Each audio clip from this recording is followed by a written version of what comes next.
Our buildings are ventilated most of the time by the wind. When the wind isn't blowing, we then require what's called the stack effect to come into play. It's very easy to understand. Once the animals are ruminants, they produce quite a lot of energy. The energy is displaced into the air around it, and on a still day, that air warms up. Warm air always rises, and if you have a competent hole in the roof, it eventually leaves the hole in the roof, and for every cubic meter of moist and dirty air that leaves, it has to be replaced by a cubic meter of hopefully clean, fresh air from outside. Approximately 50% of all naturally ventilated cattle buildings in the United Kingdom are not competent in terms of ventilation. If you have inadequate ventilation, you get an accumulation of moisture, and in fact, literally inadequate fresh air in itself is a restriction on growth rates and productivity. So typically, we always start with the ridge, because that is one of the most common failings in our livestock building.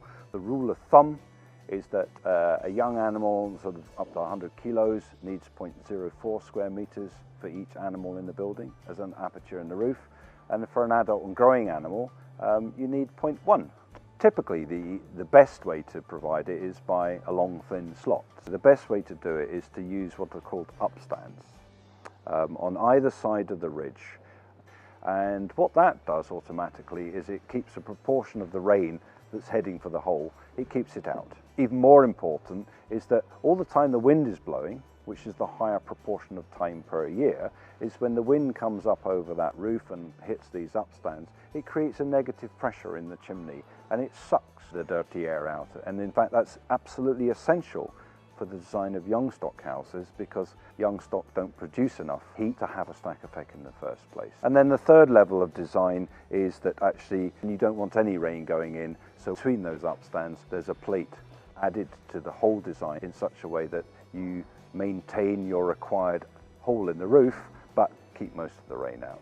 One of the problems facing the producer is that there's a lot of buildings out there already that have what's called a cranked crown ridge sheet, which will be familiar to many people, which they certainly are a hole in the roof and they certainly keep most of the rain out. The problem is that you know, in a well-stocked building, and you do the maths, you'll find that they're only going to be able to give you somewhere between 20 and 25% of the aperture that you need.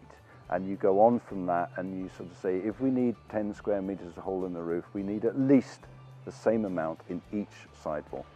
So the first thing to do is to have a certain amount of faith that you need to open up the sidewalls, but do it in such a way that doesn't let the wind and the rain in. And maybe 4 sides of the building might need to be treated in 4 different ways. Some sides of the buildings, in fact, you could take off all the sidewall because it's facing the south, it doesn't get a lot of bad weather, and it's got another building next to it protecting it. But in fact, you can take all the walls off.